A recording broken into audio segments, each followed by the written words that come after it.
Welcome back to the Deb Mae Show. I'm Deborah Mae Bakken with Mae Counseling. There was a bit of a hiatus here. I apologize. I had some health issues and some life transitions, but we're back, and I am so excited today. As you know, we've been talking about well-being, mental health, heart, mind, body, spirit. I have an amazing guest today that is hopefully going to share some light on spirit. I can't wait for you to meet her. Her name is Danielle Egnew. She is a psychic medium,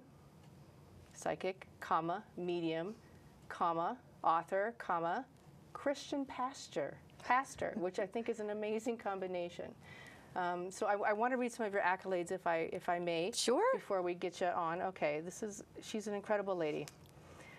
Danielle has appeared on NBC, ABC, TNT, Lifetime's American Psychic Challenge.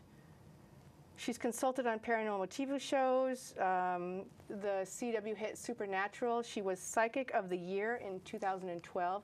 She's been on the magazine cover with Stephen Hawking. That was awesomely cool. I can't even imagine. Oh, wait, there's more. I'm sorry. She's a Billings native. She lived in Los Angeles for 11 years. She's a record producer, music? That was my other job. That's how I ended up in LA. I used to front bands. As a matter of fact, my band Pope Jane started here out of Billings, and that's why I ended up leaving and going to LA. We got signed, and so I still do music for fun now and co-own these two small record labels and just have fun with it that way.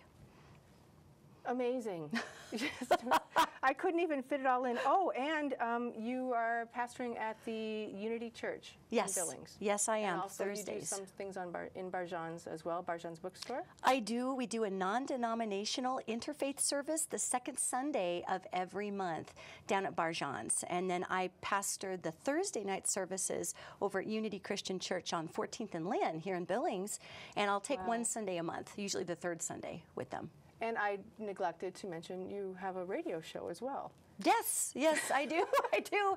It's called Sight Unseen. It's on Wednesday nights. I love the fact that it's on the internet because everybody from anywhere can listen. We get callers from all over the country. That's Thursday night at mtradio.net, 7 to 8 p.m. Excuse me, Wednesday night, 7 to 8 p.m. And folks can just log on to mtradio.net and check that out on Wednesday nights. Oh my goodness. Okay, so I've probably missed something, but you're a woman of many talents. Thank you. I wanted to bring you on just to talk about spirit, particularly because being a psychic and a Christian pastor, I think that's an amazing combination. Can you, first of all, when did you know you had these abilities? When did you know you were a psychic? Okay, so either or. I kind of thought that everybody was. I mean, this would be like growing up and being gifted with eyesight, and so you just assume everybody can see, and then you learn later that perhaps some folks were not gifted with sight when they were born. And I'm not saying that I have some one-up on anybody sight-wise. However, I just thought everybody was psychic. When I was a little over 2 years old, we were up at my grandparents' sister's house, my great aunts and uncle's house, and I was speaking with my Auntie Sylvia up in her flippin' kitchen. Now, Auntie Sylvia, you got to know, had been dead for a couple of years before I was born. I didn't know that. And I was talking to her just as I was talking to you. And I recounted this story to my mom later on in life. And she said, no, you could never have met your Auntie Sylvia. She passed away 2 years before you were born. I recounted this exact conversation, what she was wearing, what she looked like, and I think my mom thought I was just a little woo, you know. But honestly, I saw her, and so I figured everybody had this ability. It did not occur to me that everybody didn't, to be honest with you, for a long time, until I got a little older and thought, you know, I think I might be hearing and seeing some things that other people might not be. Wow. And I didn't want to tell anybody, because then everybody thinks you're just nuts, you know, but I finally came to peace with all of that. That's amazing. You know, it's interesting. In part of my initial interview with clients, sometimes I'll say, do you perhaps see or hear anything that maybe I cannot, or maybe others cannot? And you would, you know, light up the chart right there. So. I would, yes. Why, yes, I do. Thanks for asking. Yes. That's amazing. That's amazing. Okay, let's start with spirituality, being a Christian pastor and a psychic. How do those two things go together? quite honestly, I'm not sure how they can't go together. We are spiritual creatures having a physical existence here. And the Bible is actually full of really spiritually gifted people. John the Baptist, we all know who John the Baptist is if you have a Christian background. By today's definition, John the Baptist was an amazing clairvoyant. He told the future. He told about the coming of Christ. He told about the fall of kings. Now, back then, they used the word prophet. I would not call myself a prophet by any stretch of the imagination. I do not run a religious cult. So okay, good. Thank you. I'm glad we put that out there. Okay. Yes, I'm not a prophet. However, as a person with these abilities, the Bible is full of them. Elijah, most people have heard of Elijah, walked up onto the side of a mountain and consulted the dead relatives about what he was supposed to do. Elijah was a kick-butt medium by today's definition. But they didn't call these people by these terms back in the day. So for me to reconcile spiritual gifts with the Bible, the best, most spiritually gifted person a person can even read about in the Bible is Jesus, who healed the sick and raised the dead and used transmutation to create water out of wine and read people's minds and did all kinds of amazing things. So not to claim to be Jesus, of course, yet these spiritual gifts and talents are innate to who we are. Wow. Well, they are. Well, and I was raised in a Catholic home where this was not even, there was no bridge between that type of thing. And when you talk about it, it makes really amazing sense. Well, even Jesus was talking in the Bible. Jesus, of course, hung around with a lot of people. Actually, over 100 families followed Jesus. If you historically look into the life of Jesus, it wasn't just 12 dudes hanging out in the desert. He had all kinds of people following him, men, women, children. They all went. And when they were realizing that he was not going to be hanging with them indefinitely, they freaked out and they said, how are we going to heal people and raise people from the dead when you're gone? And Jesus looked right at these folks and said, everything I can do, you can do and greater.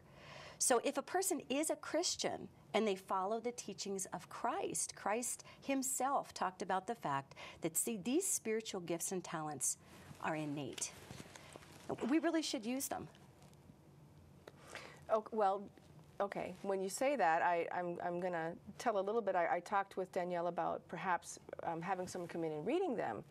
And she felt who was in the office, I guess, the presence of whoever was in the office. She said, well, maybe, I think someone's going through some personal things, and I don't know if we should put that on air. And she already knew quite a bit of what was going on. And then that individual did step forward, and we said, boy, do you want to be read on air? And Danielle just started saying, oh, this is kind of what you're going through. And it was amazing. You just pick these things up, walking around people's energy. Well, yes, and not to freak anybody colossally out here or anything. I do mind my own business as a psychic. No, this was me asking you. Yeah. Exactly. If somebody asks me, what are you seeing? How does this work or whatever, I'll let them know. And I do a tremendous amount of translation work for people's angelic entities. And it's important for folks to know that our angels, we do have angels. We have angels that help us out all the time. And they travel with us lifetime to lifetime. So they know a lot about us. And it's a lot easier for me, quite frankly, to be the chick at the UN with the earpiece in and just let them talk to me about what's going on with you and just pass it through like a ticker tape than try to be like, Mom, I'm getting that in 1912 you went down with a ship. I mean, really? Oh, God. So when you, so are you in the process of reading someone when the angels come to you? Do you see them around people? How does this happen for you? They are always around people. You feel them. Angels are not people. We don't die and become an angel, although it's very popular to say my grandma's my guardian angel or whatnot. Right. Which is, I think, a loving, a lovely thought. It's that someone's with you, so to speak. Absolutely. And that's when we pass, we become a spirit guide. Angels are different. They're very powerful. They're very big. They're not going to stand right next to you because they'd fry us like a Crispy. I mean, they are they really would. They are so powerful. When I was consulting on the TV show Supernatural with one of the writers who then became one of the executive producers, I spent 2 seasons consulting with them about how angels talk, how they communicate, how powerful they are, what their mentality is from my perspective. I mean, obviously, I'm sure they've got all their other personality traits that they don't share with me. And so angels are always present with us. And so when people feel alone, they don't need to. We have people around us that we're not even aware that we have that are helping us out. They're our pit crew. Wow. So, and for, we met before the show, just so I could have some idea of what you do. You said that it's all for the greater good. Any of the spiritual aspects that we're talking about, whether it's the Christianity, whether it's God, whether it's our angels, it's for the greater good of us and others. Is that correct? That's exactly true. Angels are not in the business of tripping anybody up. That's not what they do. In fact, I can only probably see 1/10 of what they do, and they are air traffic control for many timelines, many dimensions, many beings at one time. We are just one kernel in the popcorn popper winging around with everything else, and they are in charge of making sure that the generalized chaos does not result in undue harm across the board. And I would hate that job. That makes air traffic control look like it's nothing, honestly. I'm like, no, I'll just go read for people. That's a lot easier. So someone will come to you, they'll sit down and say, I have an issue with X. Yeah. And their angels will communicate to you? Yes. And it's important to note that we have to ask for the help we want to receive. Which is very difficult for many of us. In any aspect. You probably see this in counseling as well. Definitely, definitely. And angels aren't going to come forward and force information on people. I'll have very well-meaning clients. I love this. They sit down with me and they say, what do my angels want me to know? And our angels don't want us to know anything because they have no personal agenda whatsoever. They will help us with whatever we ask for, yet they're not going to force information on us. That's really a human trait, actually. Wow. Okay. So, okay, may I ask, let's say that as we're talking, is anyone coming forward behind me, near me, for me? Or is that I'd have to say, Danielle, I have a question about something, and then someone will come forward? How does that work? Or am I simplifying this just way too much? No, that's an excellent question. You always have. You could have up to 10,000 angels for all I know. I always pick up around you three. And I tend to pick up 2 to 3 around everyone. And I can feel them. They're just kind of over to the back. If you had a question, they tend to come forward a little more, or rather make their voice heard, their presence heard. They're there, though. I can feel them there. Just like I could feel them when I walk into the building with the individual that we passed. You were talking about potentially having someone for a reading. And I was talking to them and you at the same time, 2 different conversations. And I said, is this personal? And they said, and they disclosed, yes, this would be personal. Wow. And then I realized that person wouldn't be too comfortable on air with these issues. So we read for him before the show. We got him done. It was amazing. So. Okay, very good. Do the angels ever bring any news that is disconcerting? Yes, they do. Yet, again, keep in mind, these entities' job is to deliver messages in a way that they can be heard and received. So they'll bring all kinds of news, yet even if it's bad news, it will be worded in such a way that the individual can hear it and digest it. Because the universe is not in the business of causing us to fail, actually. That is a man-made construct. The universe is not in the business of giving us a reason to stumble. We'll do that all on our own. The universe doesn't need to help out with that. Wow, okay. All right, you mentioned timelines just a few moments ago, and we talked about when we first met that you see timelines? You have an idea of potential trajectories of a person's situation? That's the best way that I can quantify what the heck it is I'm looking at, is calling it a timeline.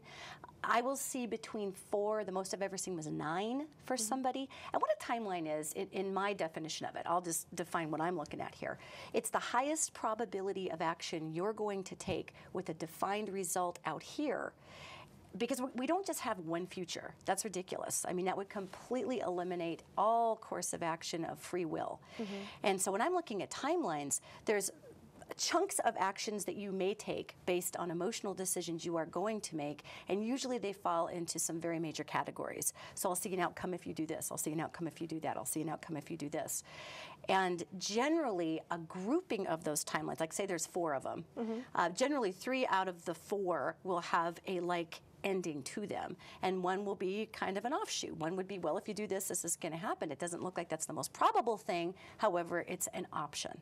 So it's kind of fun. You get the opportunity to see the choices that people are going to make across the board, but what the predominant choice is and what those soul lessons are regarding that predominant choice. Because really our future is just simply the culmination of choices we make right this second. You want to time travel with me? Which is amazing. Absolutely. Do you? Okay, yes. ready? Ready. We're going to go into the future. Here we go. We are now 2 seconds into the future. So, well, but seriously, that's how this works. I mean, we create our future by choices we make today, which is why services that you provide are so deeply important to people. Well, in my service, though, it's trying to encourage people to make what's the healthiest choice, even though sometimes they're not easy, but what's the healthiest choice for their good, for growth, for health. In that moment, so that they can create a better future. Yes. Absolutely. People don't get this. We construct our life right now to achieve the outcome we want to get. And it's wonderful to come to somebody like me to say, well, what's going to happen? Well, okay, that's fine. But actually, all I'm doing is telling folks what they're going to do. I mean, what they are literally are going to do. They do all the things I'm looking at. So it's not like I'm telling them what to do. I'm just reporting back on what they are going to do, if that makes sense. Somewhat. Meaning, okay. Let's put this to something somewhat practical, and hopefully I'm not going to embarrass myself on television here. But let's say financially for me, so nothing too personal like relationships or anything. Financially, could I ask something like, am I going to succeed financially? Yes, you are. And it's going to be through and this is coming from the angel who walks with your life path back here. There's somebody behind me. Oh, yeah. There's an entity behind me. Yeah, you got life path angel, angel who walks with your heart. Since we're not really working with heart questions, that angel's over here. Angel who walks with your higher functions is actually helping you through this interview today. So, thank you. So you're cooking with gas, sister. You got a whole team back here. But yeah, amazing. In answer to your question, darling, the angel who walks with your life path back here is talking about the fact that you have amazing opportunities for income, yet it's going to challenge a direct soul lesson that you have, which is having your opinion or your voice heard. This is through the written work. This is through writing. Have you been writing?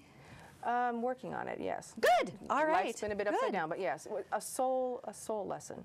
A soul lesson oftentimes is the hink and or get along that if we just get over it, the rest of our life would open up. And the reason that we fear success is that we don't fear success. Nobody fears getting fan mail. I've gotten it. It's fun. Yay. However, what we fear is maintaining the success. We fear that if we get it, we'll lose it because we can't actually be responsible for it. That is the generalized fear of success. And so when you're talking about soul lessons, you ask about money. I see a great deal of prosperity attached to you through medium like this and through written work, through radio shows, as well as I see you speaking in front of large groups of people. These are giving seminars about grief retrieval, something about grief retrieval. I don't understand the terminology. I hope you do. That's what they're talking about here, retrieving the self up from grief. Does that make sense to you? Yes, indeed. Oh, sure. Okay, good. See, and that's another thing. A lot of times they're talking about stuff I have no flippin' background on, so I have to ask the client, does that make sense to you? Because I don't have any reference for that. So for you to go forward and to continue to write what you're going to write and deliver the message you're going to deliver and access some of your own gifts and abilities inside of yourself and bring those forward, that's a soul lesson to overcome those fears in order to bring forward your highest gift. So yeah, you got money if you want it, sister. You just got to push yourself in a couple of areas. Okay, well, and this was a little bit personal, but hey, I'm really glad to hear that. Okay, what if the angels would say no, things look really unfortunate? How would you convey that to me? They would give me the words to convey that to the person, and they don't give people bad news without giving them a solution, because the universe actually is in your corner. So if say somebody's on a life path, they've decided they're going to be our anthropologist, and they're going to make their millions in anthropology because they love the movie Jurassic Park, okay? Well, say they're actually meant to do something completely else. Their skill set is set for something completely different.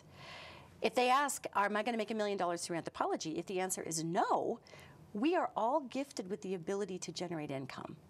Everybody, and that's a whole show on itself right there. However, an angel will come forward and even if it's not through anthropology, will attempt to give someone information. Yes, you can make money over here. The current modality is not going to net that much income because you're only going to go so far in the timeline with it before it expires on you, because your life calling is going to pull you over here. So they will give you, if you will, a solution. But yeah, they'll deliver bad news. I do it all day long, even though people are like, you never say anything negative. I'm like, well, no, actually they do. It's just the way they frame it up. Wow, okay. Okay, so it's not always roses in a reading. It's not always, everything's going to be fabulous. Sometimes these may be things I could work on. Exactly. Or maybe I can look at steering my life in this direction. Well, let's look at your little mini reading you just had. In essence, what that said was there are certain blocks to overcome, and to overcome those blocks will net great financial reward. However, how they worded it was not necessarily so blah. And I think we are trained as a human being to respond to negative messaging. And that's a whole nother topic, but that's really not what we're about. We're about love and light, and that's how these entities communicate. Which is amazing, because that when we first met and talked about that helps me with the Christianity or God or the love of the universe and the greater good of all. That's what that you're doing. That's what this is all about. It's really quite amazing. Well, that's what we are. If you're a traditional Christian and you read the Bible, it says right there, we are made in the likeness and image of God. And if you look at the Hebrew word, which I can't remember off the top of my head, but the Hebrew word for image is impression of. And so have you ever made a mold of something? You have to take a physical thing and press it into clay, and when you pull it out, it's like you have a negative representation of whatever you stuck in there. Well, you can't really see what it is when you just press it into the clay. I mean, you're looking into a hole there. You have to pour something in that and flip it over and pull off the top to see what the impression is. In other words, human beings are made in the impression of God. So God makes this impression. We've got to fill our impressed cavity with something, with purpose, with love, with life path lessons, with something, with giving to another. And then when we flip over, we can see what we're doing. We are designed to learn through the application of the self. Wow. I'm digesting this. I feel like I'm fire hosing you with stuff here. I'm sorry, man. No, it's amazing. To think of it as the practicality of being a therapist, of Western thought of psychology, but then I also have a breadth of beliefs and am open to quite a bit. But to apply this, it's so beyond science. And it also, that's where it comes into almost faith for me. What you do gives me faith that there's so much more, that the universe is so wide and great. And it's hard, and for my clients as well, it's hard sometimes when you see all the devastation in the news and the negativity, the pain, the hurt that's out there. And I deal with that every day with people that come in with trauma. This kind of gives me a bit of hope that we're hopefully going in the right direction. We are absolutely going in the right direction as a people. I've found something really fascinating in my job, doing what I do. And over the last 10 years, the nature of humanity, the consciousness of humanity has changed greatly. The world is not the same as it was 10 years ago, 5 years ago, not even 2 years ago. And a great reason for this is because the spirituality in people is rising like the cream to the top of the puddle here, and we are yearning to return back to the love and the unconditional acceptance that we came from. And it's tough. It's tough sometimes receiving fellow Christians and speaking with them, because many people have learned various modalities of Christianity, just like there are 72 different sects of Muslims, and they're not all angry people blowing people up. Certainly. Obviously. There's many different aspects to Christianity and many different denominations. And certain denominations translate the Bible differently than others, focus on different aspects of the Bible than others. And all of that is valid, because God has many faces, God has many voices, God has many names. And so to say, well, my version of Christianity is better than, say, that person's, that completely defies the point of what Christ was talking about. Christ was inclusive. And I may not understand where somebody's coming from. Heck, they might not. They may look at me and be like, that woman's crazy. I don't understand where she's coming from. In Western medicine.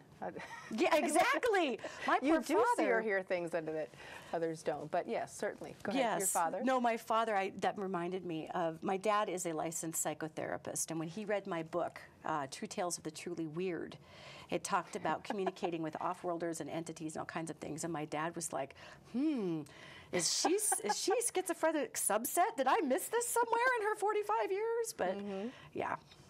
Wonderful, wonderful. But the bridge that you're presenting is just fascinating to me. Thank you. Well, thank you. Just going to make this a personal hour now. Okay, one thing I did want to ask in seriousness. You've talked about 2015 as a particular year, a year of reconciliation? Reconciliation. Okay, can you explain a little bit about that to me? Absolutely. We have gone through the previous 3 years. This is actually the 4th year. The last 3 years were a transcendent cycle. Many people have heard of 2012, the Mayan New Year. Actually, if you look at it from a Judeo-Christian standpoint, many Judeo-Christian organizations looked at that as the end of the world, December 21st, 2012. Again, a gross misinterpretation of what it actually was. December 21st, 2012 was actually the end of a 100,000-year masculine energy cycle on the planet. And think about what we've done. We've come up as a race, we've evolved, we've built railroads, we went to the moon, conquer, okay? Now we're in a 100,000-year feminine cycle. And that doesn't mean that all the guys out there have to turn into women. What that means is, as women were asked to access some of their more masculine traits, look at women's lib in the 70s, it was very masculine. Right. Now gentlemen are being asked to step forward and access some of their feminine strengths, which is supporting that which is already built. And guys, when they access this straight, that's pretty sexy. That's a good thing. This is a good thing for you fellas, I'm just saying. So that was 2012. 2013 was the year of polarization. A lot of people went through divorces, job changes, severe shakeups.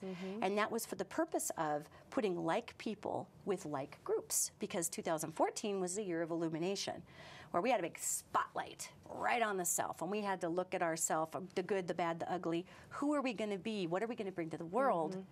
All of that was in preparation for 2015, the year of reconciliation. And the energy of this year is to reconcile. Now, you would think that means to make nice.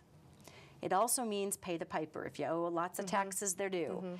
If there's junk in you that needs to be cast out because you've been carrying it for too long, you gotta suck it up, sister, pull yourself up by your bootstraps, handle your business, because the world needs your gifts right now. This is not the time to self-obsess. This is the time to be active in the world. Wow. Processing. Processing. I resemble some of those years, actually, and that's So did amazing. Yeah, that's amazing. So, though, the things that need to come to the surface this year will, and hopefully be dealt with. Again, for the greater good. We only have a few seconds left, but for the greater good, all of this that you talk about is to lead us all into the best, healthiest, most love-filled path in life. That's absolutely true. Everything that we're focusing on right now, the universe, again, does not do God, however you look at the universe. We have like 6 seconds. It's here to clean your closet for your highest good. Get her done, people. You'll have a happier life afterwards. Thank you. Thank you for coming on. I appreciate it. You're welcome. Thank you. Wow. Let's keep talking. Okay.